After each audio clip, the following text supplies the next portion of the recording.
Welcome to Ring the Damn Bell. And of course, I am your your host, KG.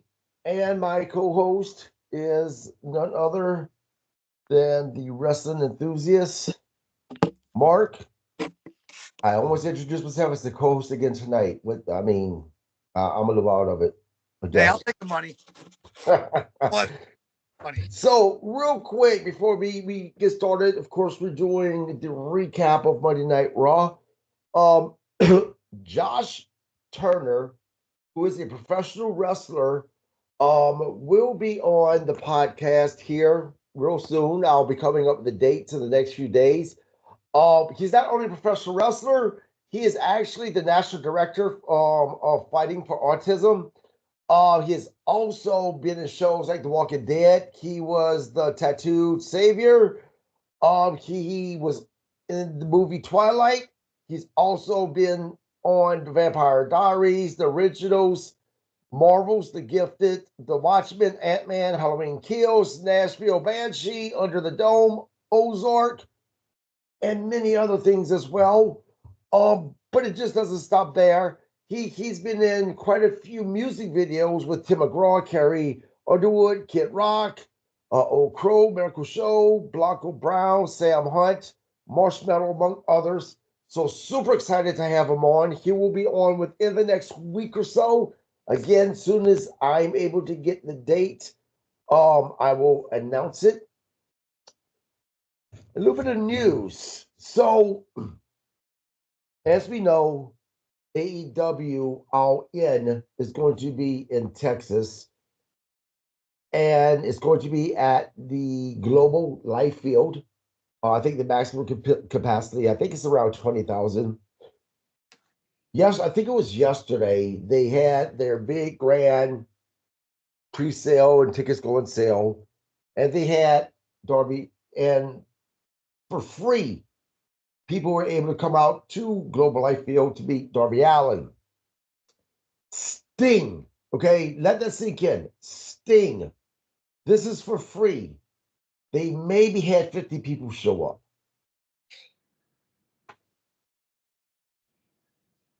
To me, Tony Khan should start to be worried right about now.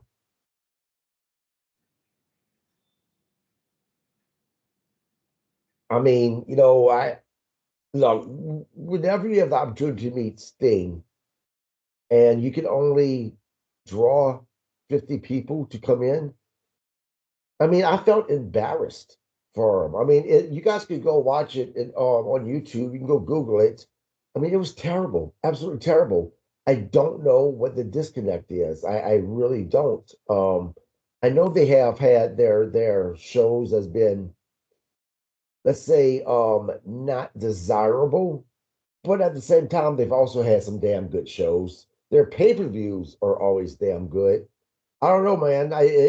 I'm concerned for them because I don't want to see AEW go away. Okay, now with that being said, what time greet? What was that? What time was the meet and greet? It was during the daytime, and I understand it was during the week, and that wasn't very smart. They should have timed it to where it was later.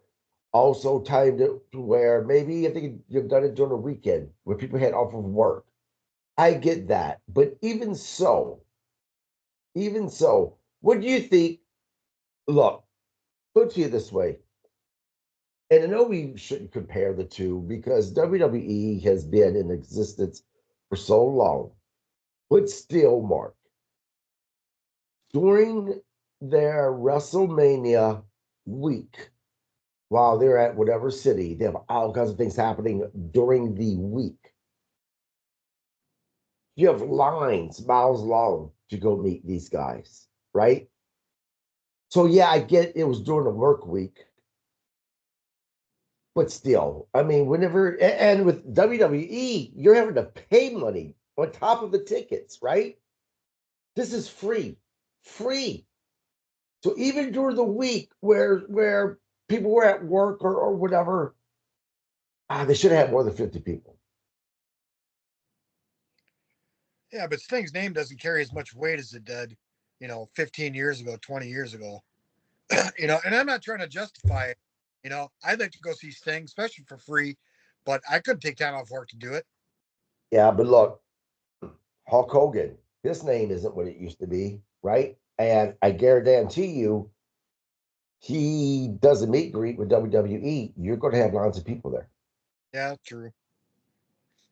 So, and look, you're right. There's all kind there. There's work. There's the fact that people were in school. I get that, and I hope that's really what the issue is. Because again, I'm not reporting on this to make fun of AEW or to um knock AEW. I am a huge AEW fan. Again, I don't want to see them go anywhere. I love AEW. I will go as far as saying I love AEW. I really do. Um, I love a lot of the wrestlers. Look, their pay-per-views are bar none. I mean, they have some great pay-per-views. This past Wednesday was great. So I really hope that they can figure out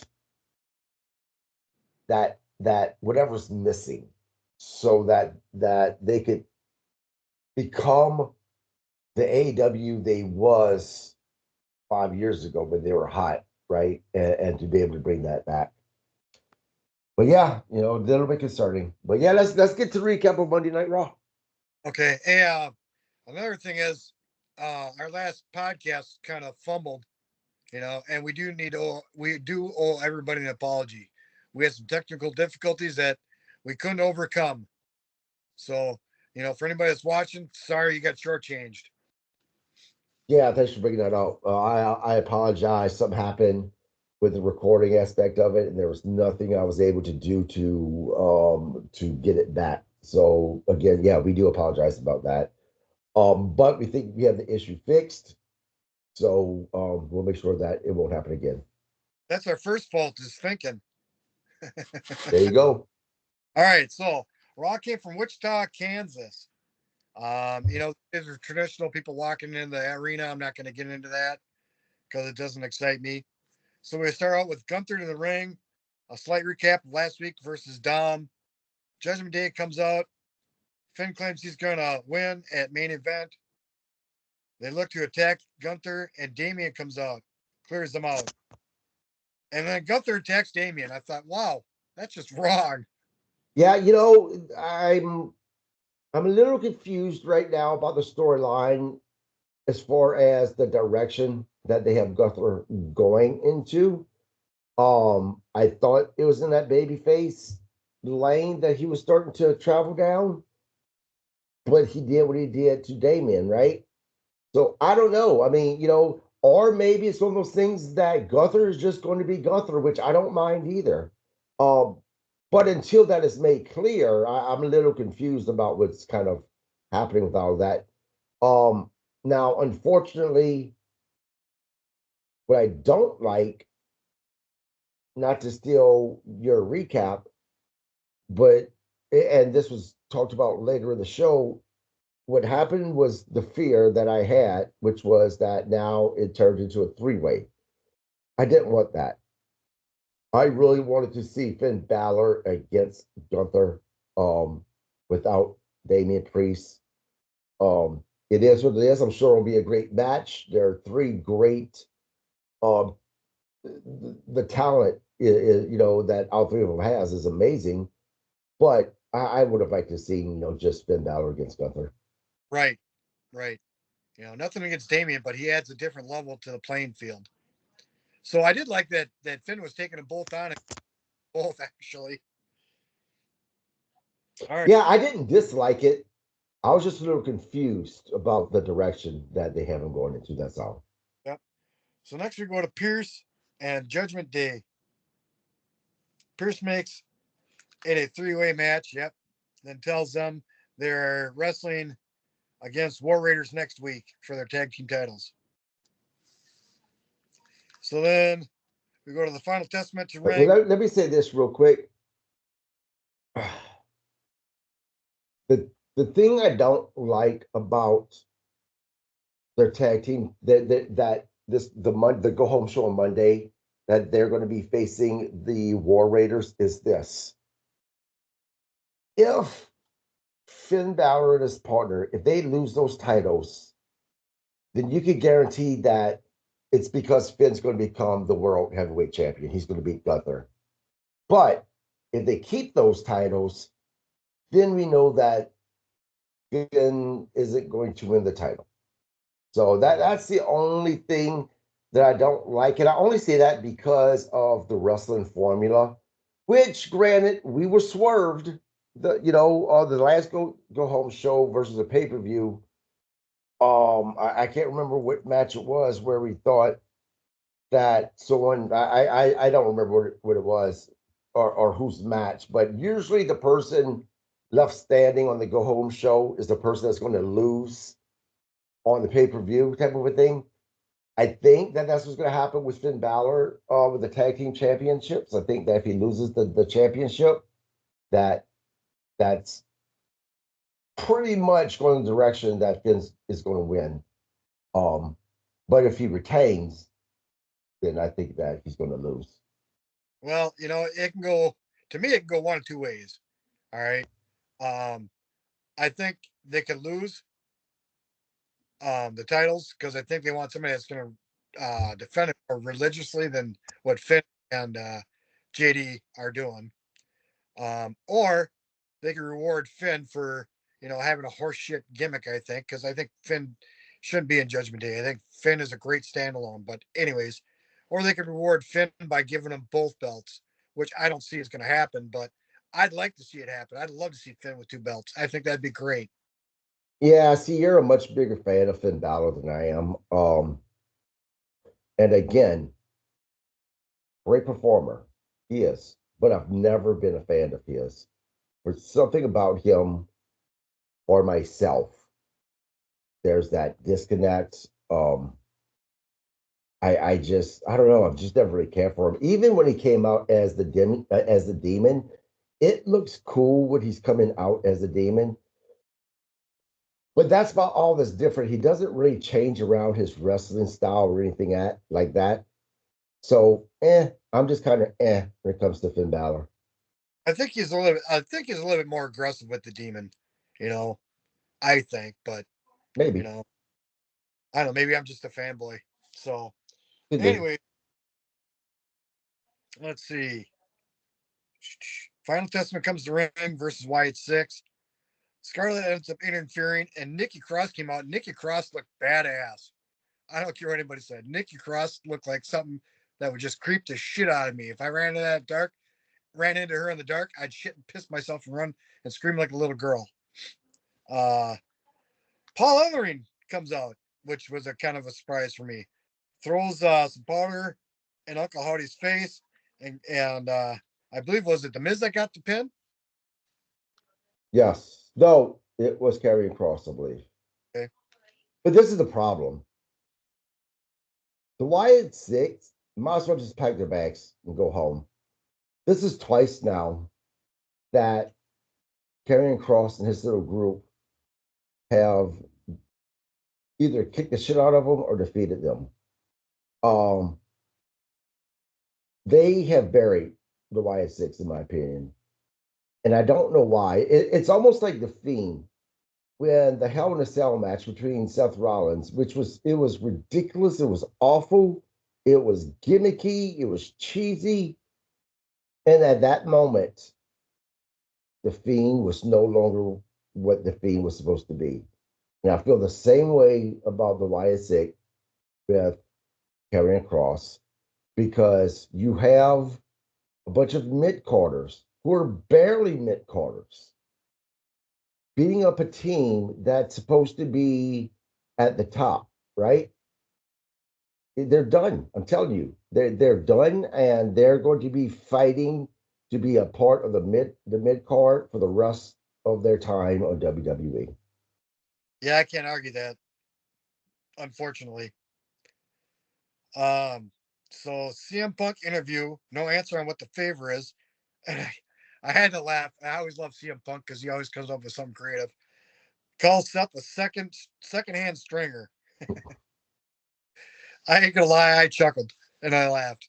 Well, this is the thing that got me was when he talked about Seth Rollins coming to him when he was 16 years old, broke, and wanted to learn some things from CM Punk. This makes CM Punk look like Punk. a selfish prick. It really did. I don't know if they meant it that way, but it's one of those things that, okay, this kid who admires you is coming and saying, hey, look, I'm broke, but I would love for you to help to teach me some things. And Punk's like, you're not worth my time unless you give me money. What does that Punk, again, what does that make CM Punk look like? A dick. So right now, after that interview, believe it or not, I am Team Seth Rollins. Okay. So you expect to work and not get paid for it? I think that there are times that once you've gotten your break, that um part of that is pass it on to help somebody get their break. Look at our podcasts. Look at the people I've been able to interview, right? Oh, I thought you were talking about giving me a break. I'm just saying. I mean, there are times that you should be humble, and if you're able to teach somebody something, then why not? You know. And I just think it came across as CM Punk just being this shitty person. I don't know. If somebody came up to me and I was at the height of my popularity or damn near at the height, and wanted me to train them for free, I'd be like, I want to help out, but I can't do it for free. I'd So give my you don't think that the couple of legends that I've had on here that came on without me paying them, they should have told me to go kick rocks? um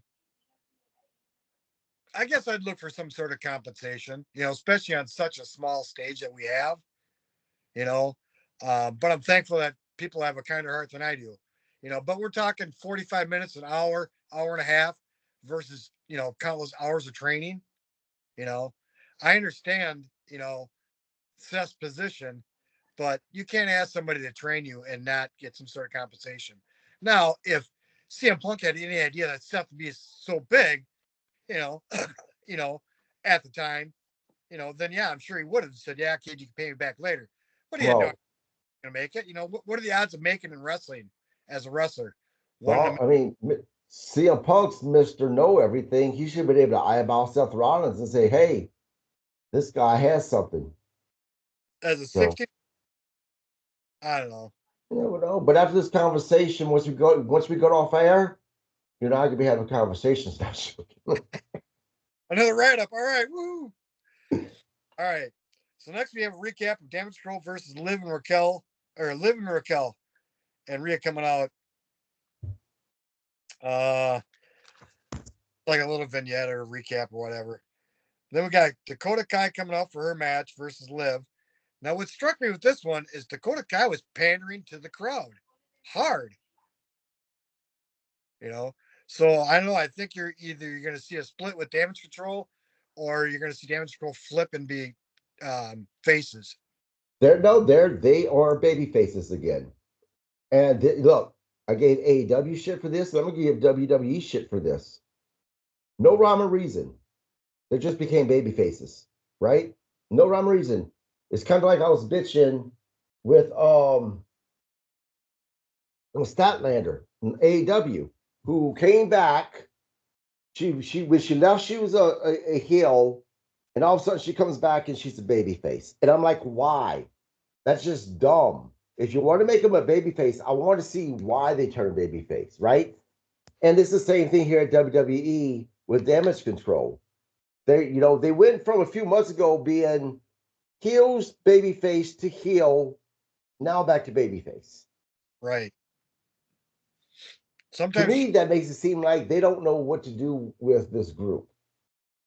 I think you're right with that. Again, I've stated before that WWE does not know how to manage their minority talent. Mhm. All right, so Pure Fusion Collective came out, attacks Kai after the match, and Damsco comes out to help. Liv takes out Io Sky.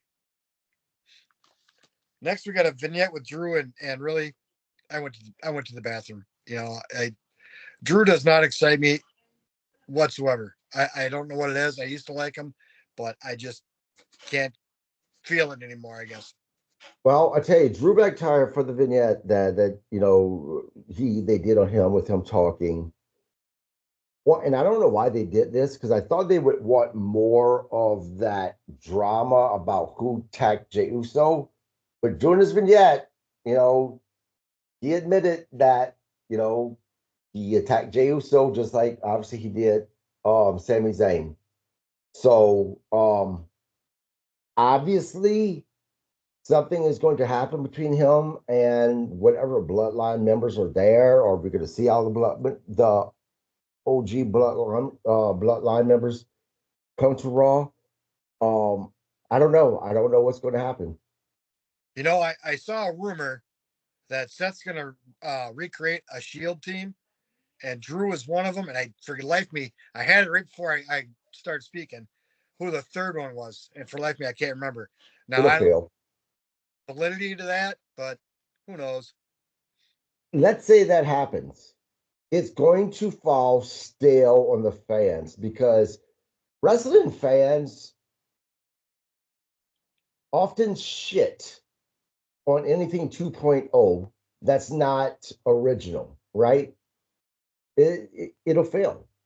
100. Look, they've tried to create how many different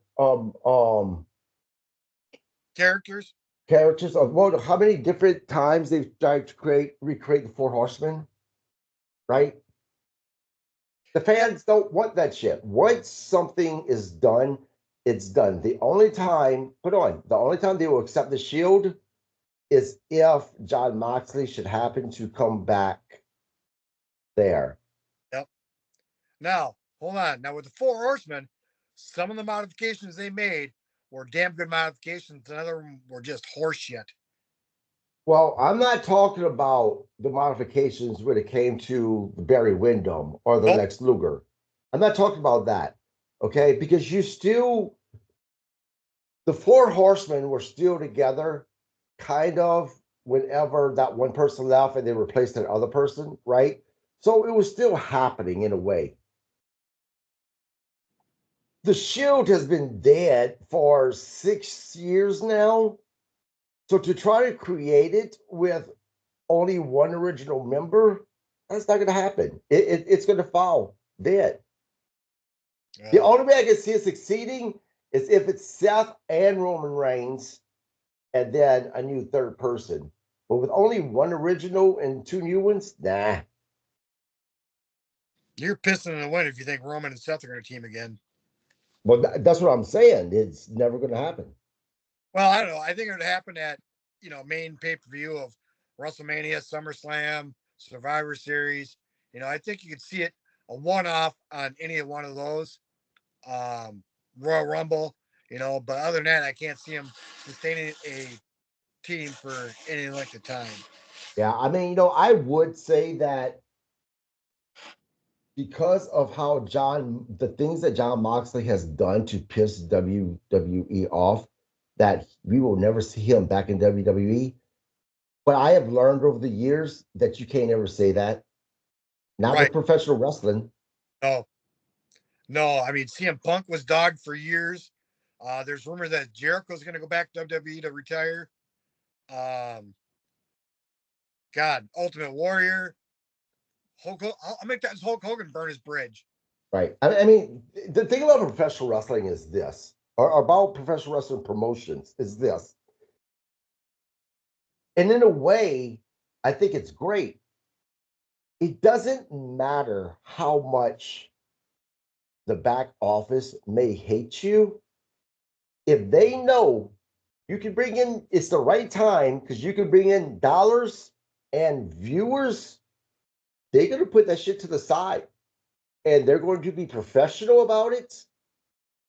I mean, and it's not just back office; it's the talent. Look how many real feuds that has been had by two of the professional wrestlers who literally hate one another. Some of them has been because the wife of one went to the other guy and they're in a feud, right? I'm talking about real shit here.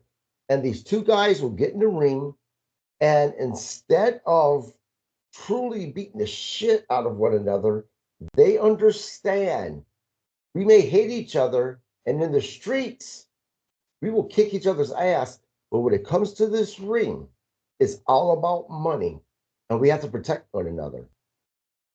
So you really have to admire some of those things when it comes to wrestling because of that mindset. Yep. All right. So next we have a recap of New Day turning on Big E. Um, then you got Cody Rhodes coming out of Adam Pearce's office, tells the New Day they should be ashamed of themselves. And they just kind of blow him off like, whatever. I kind of liked it, actually. Well, what I like about this is, and you skipped over it. When you seen the New Day at the beginning of the show coming, they walking into the building, they were kind of expecting, for it to be the same. They were going around trying to, give fist bumps to different people. And I'm talking about not just, these famous wrestlers. I'm talking about they were doing to the wrestling crew, to just these different people, and you seen them shaking. They were shaking their heads at the New Day and just kind of walking away from them. So I really like that. And then I thought, yeah, the Cody Rhodes exchange with them was funny. Um, but I like what Woods also said to Cody, which was, "Look who's talking. You know, you're not Mister. You know, uh, Mister Goody Two Shoe here, type of a thing." So, but this is the one thing that I hope happens. I really hope that once we start to get rolling into this new attitude of Xavier Woods and Kofi Kingston, that they change their name, that it's not New Day anymore. If they're going to start off fresh with these guys being fresh heels, right? Then let's go all the way with it, and let's change the name of the tag team. You know, they can put it in a way that, you know what, just to flip off you fans, okay? Fuck the New Day name. We're gonna toss the New Day name like we tossed Big E out. We're going to be whatever they name themselves. But I think that, yeah, eventually this name should change. All right. So next we go to Seth to the ring. And you and I disagree on this, but to me, Punk's living rent free in Seth's head. I will agree with that. I will absolutely agree with that. But it doesn't change that CM Punk's the dickhead, right? Um, No, but not man, look, I know that Seth Rollins is this flamboyant type of a guy now, right? It kind of reminds me of the Adrian Adonis. Um, but there's a but here. If you go back to Adrian Adonis, and if any of you fans who watch this don't know who Adrian Adonis is, please go back and watch him. You can find him on YouTube. He was this very flamboyant guy who was able to get the job done.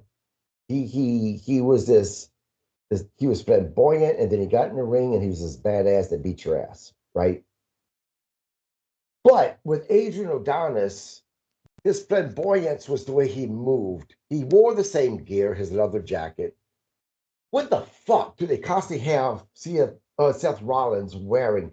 It looks like he goes into his wife's closet and wears her clothes. It drives me nuts, man. It's the one thing I don't like about it, because to me, he's trying to be flamboyant through the clothes he's wearing instead of through his movements and who he is type of a thing, which makes me not buy that he's really this flamboyant guy. Um, I wish that they would just change some things about his character right now. What he wore Monday, if I could have jumped through that TV and whipped his ass, I'd have did it myself. Now, you brought up Adrian Adonis, and my first thought was Adrian Street. And I'm going back Hey, further no, than you're right. You are right. Adrian Street. But Adrian Adonis was also somewhat flamboyant. But Adrian Street, you are absolutely 100% correct. Thank you for that. Because believe it or not, when I was a kid, Adrian Street was one of my favorite wrestlers. And it wasn't because he was flamboyant, it's because of he would get into the ring and just, I mean, beat the tar.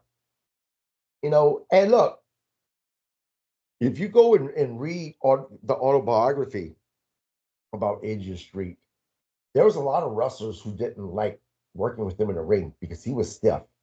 And they said, when Adrian hit you, holy shit, he would hit you.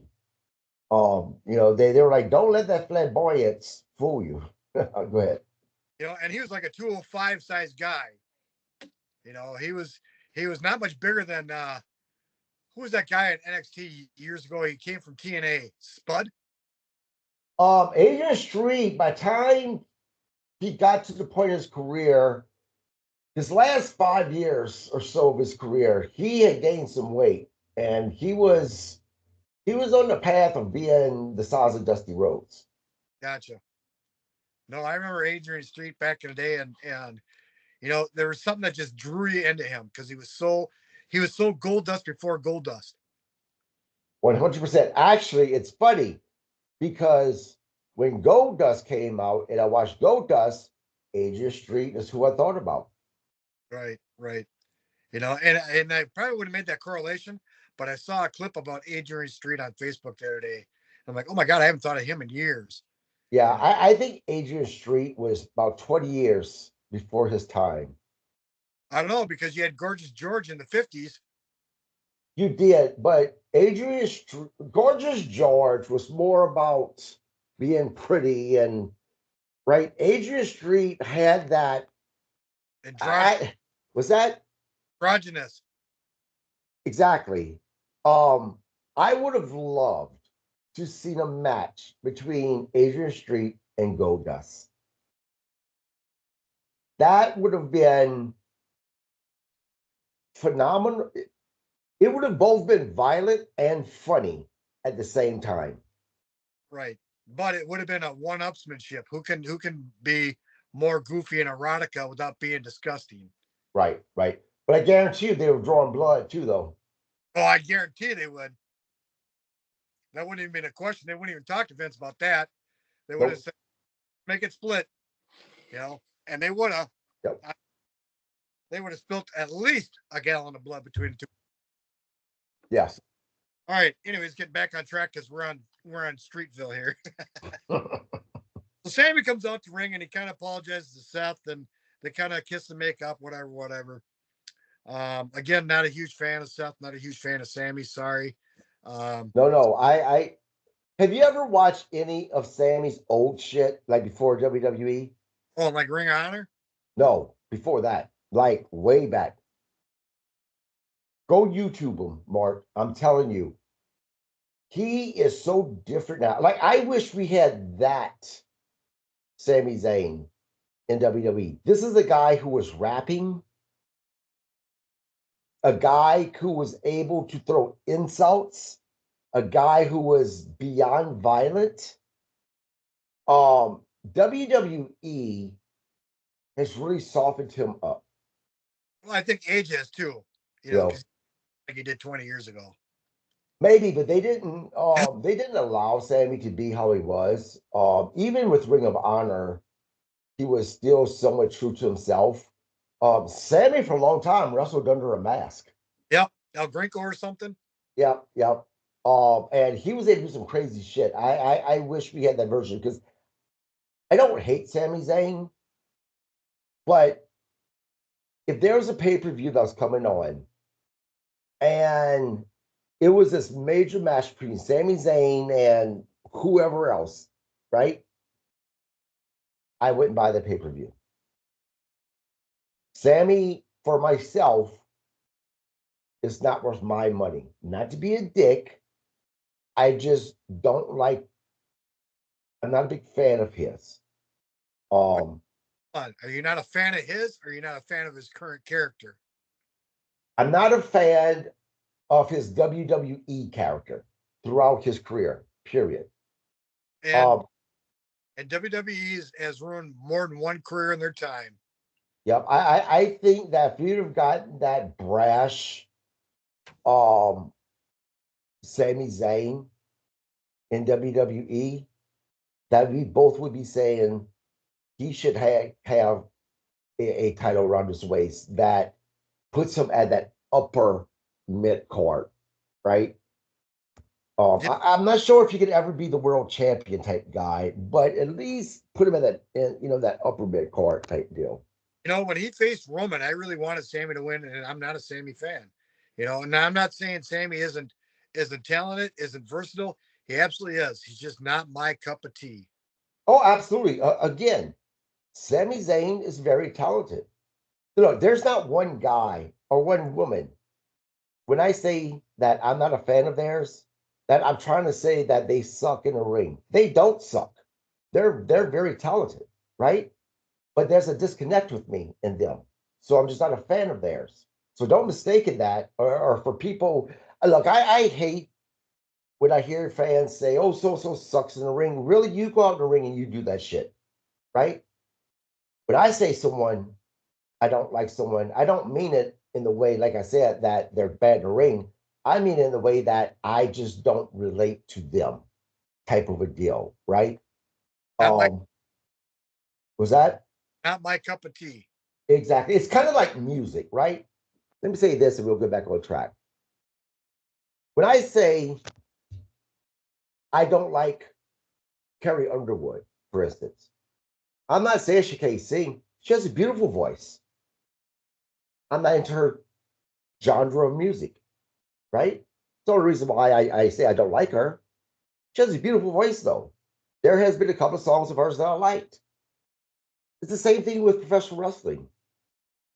If I say I don't like someone, well, I'm not saying they can't wrestle. They're very talented in the ring, and more than likely, there's been one or two matches of theirs that I enjoyed. They're just not my cup of tea type of a thing.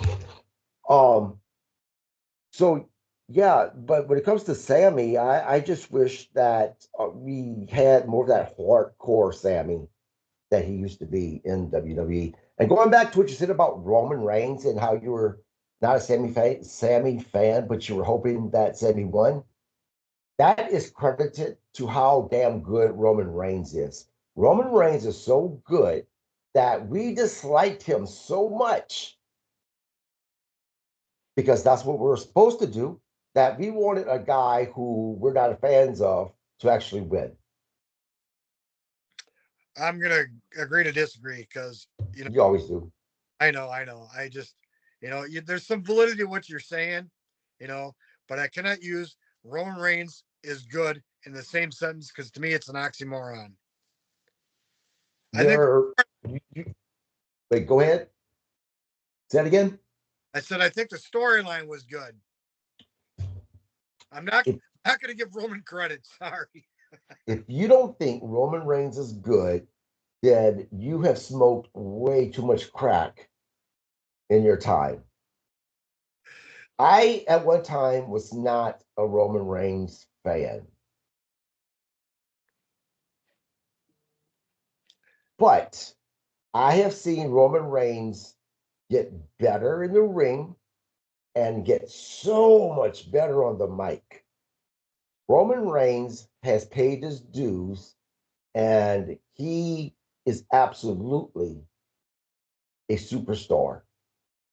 And he has cemented his place in professional wrestling. Okay, now I'm just going to go with you're a sheep because he was force fed you for years, and you just finally caved in and said, "Okay, I'm a fan." Nope. I started to like Roman Reigns before everyone else did. I started to like Roman Reigns during him and John Cena's feud. Is when I started to like him. Okay. All right. Well, let's get out the Roman hate or my Roman hate or dislike. I don't hate anything. I You're just like, fired. huh?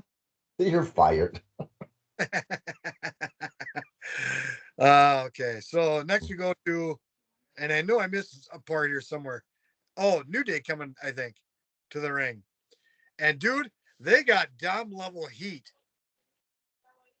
And to be quite honest, I am more interested in New Day now than I was a month ago. You know what though? This is what I'm going to say about this. Good for them. Seriously, good for them. These these guys, well, all three of the Judgment Day members, they were handed Hey, what? New Day, not Judgment Day. I mean, New Day, yeah. They were handed the shits. Literally. I remember the vignettes for New Day. Um, where it was looking like they're in a church choir singing and stuff. And I'm like, what in the baby Jesus is this? Hold up. And those three guys were able to turn this around and make it into something where at one time people loved them. They put in a lot of work. And then Big E got injured, and it was just the two of them, and you didn't know what was going to happen. They didn't give up, they kept on going. Good for them for being able to turn heel and people grasp onto this to the point that they got the heat that they did. Now, with that being said, they got the Dusty Rhodes polka dot treatment. Because if anybody got the shaft, it was Dusty. So, all right. So next we go to my dog's in my way. Thanks. Oh, I forgot to mention that Sammy announces that it's him versus Drew at Saturday Night Main Event. Yep. Lyra, Zelina versus Ivy versus Valkyra, which, actually, I thought it was a decent match. Oh yeah, it was a decent match. I mean, these are very talented women, but unfortunately, I don't care. um, who's your take on getting this title? You think they're going to give it to a veteran or a young upstart?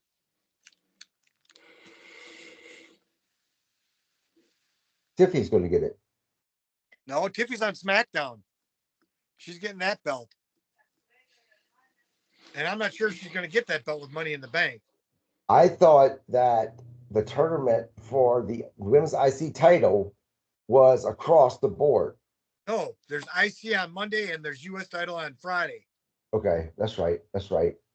Um, Crack. yeah, it's because I really don't care. I can understand that to a degree. I can. You know. Um, I think I don't care because there's nobody in this tournament for the IC title that, yeah, they may be talented, right? But they're not, they don't have my interest for whatever reason. I don't think we need long-term people in Monday night for that title. I think it's Yeah, all, to be honest. I'm trying to think who have I seen in this tournament that I think would win it. I'm thinking Lyra myself. Did Piper Nevin get beat yet? I think she did, but I can't confirm.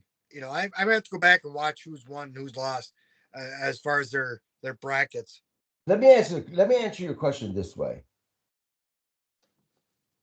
Because this is the IC title, which generally is a title that fans don't care about, right? I think in order to make this title work, the first person to hold it should be a veteran that the fans care about. So, But Natalia, who's not in the tournament, yeah, good. You're so cold. All right. So, anyways, Lyra ends up pinning Ivy. Then we got a quick clip of Rhea working out, and Damien come up and pretty much tell her, knock it out, get it done. Pretty much.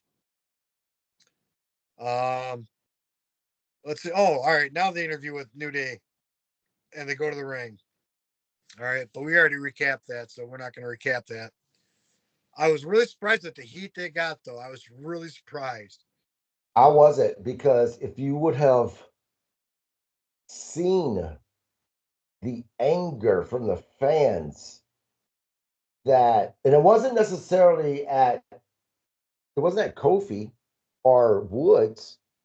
The anger was at Creative for breaking up the New Day. I mean, people were pissed about this, right?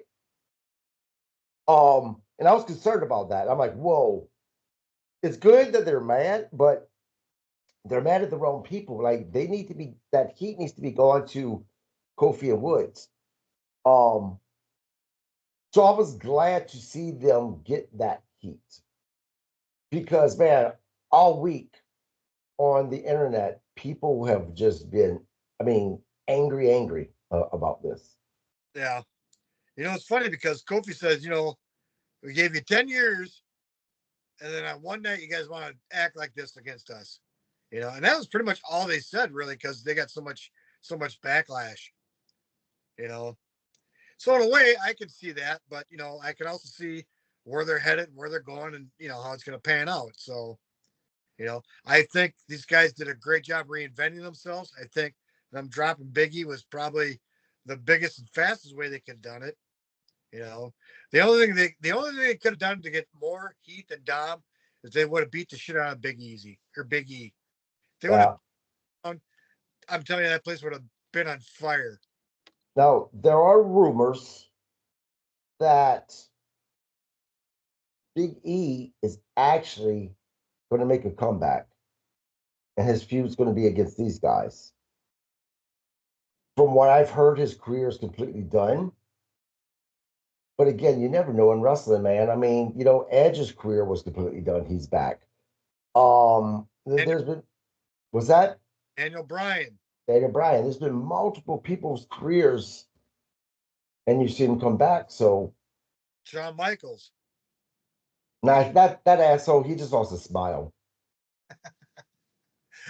All right, all right. So next we go to Rhea versus Raquel. This was actually a pretty brutal match. I wouldn't know if these two actually weren't pulling their punches. You know, um, then Liv got involved, then Io Sky got involved, and then Rhea got the pin by putting the riptide on Raquel through a table. And what I saw was interesting at the end was both Io Sky and Rhea eyeing the title. Yep. Well, I am predicting that Io Sky is going to be the next um, women's world championship, and then that's going to put her going against Rhea Ripley, which means that once again, Io Sky is going to be a heel. So if this happens, what is WWE doing with Damage Control? Who knows? I'm just They waiting for just need to break them up, man. I'm just waiting for Asuka to come back. Oscar, man, Oscar at one time was awesome. Um, but they completely ruined her. Absolutely, absolutely. The minute Charlotte Flair pinned her, it was over. Well, for me, it wasn't even so much Charlotte Flair pinning her because of Charlotte Flair. It was when then she started just losing all the time. That's what killed her. I mean, how do you go from being undefeated NXT, being this feared woman, to all of a sudden coming to WWE and basically they put her on the top, and then she's like an enhanced talent for a while. Then she goes to mid card level, mid card. I mean, and then enhanced. Yeah, they just ruined her. One of the best back and forth was Io Sky and Asuka. Oh Didn't have yeah, a word until someone said "bitch." yep. then I knew it. But it was the best back and forth I'd seen since Jay Lethal and Ric Flair in TNA. Yeah. So that's pretty much what I got. Yep. Yep. No, that's it. I'd give Monday. I would give Raw a B minus. Just because of New Day, I got to go with a B. Yeah, Just New Day. I think they elevated it enough to give a B. they did, but I was hoping to see much more um on Raw with this whole thing. But at the same time, I understand that when you first get this major storyline going, sometimes short, less is more. There you go. Sometimes, I was just gonna say that. yeah. So, well, yeah, that will do it, guys. On Wednesday night or on Thursday, we'll be doing the recap, of course, of Dynamite. See what's happening there. It's always a toss up. Is it going to be a good show or is it going to be a bad show? It's But we'll nice. yeah, but we'll be here Thursday regardless to do a recap. Then Saturday we do a recap of SmackDown. I mean, yeah, SmackDown, and then Sunday we do a special one on Sunday to recap of Saturday Night Main Event. I gotta remember to record that. So, yes, because we do a recap on Sunday. So, it's be a long week of Ring the Damn Bell. But I love it. I love professional wrestling. So, but yeah, that's all I got. Mark, I got nothing more, man. Ring the damn bell. ring the damn bell, and we will be talking to you guys on Thursday. Deuces, we're out.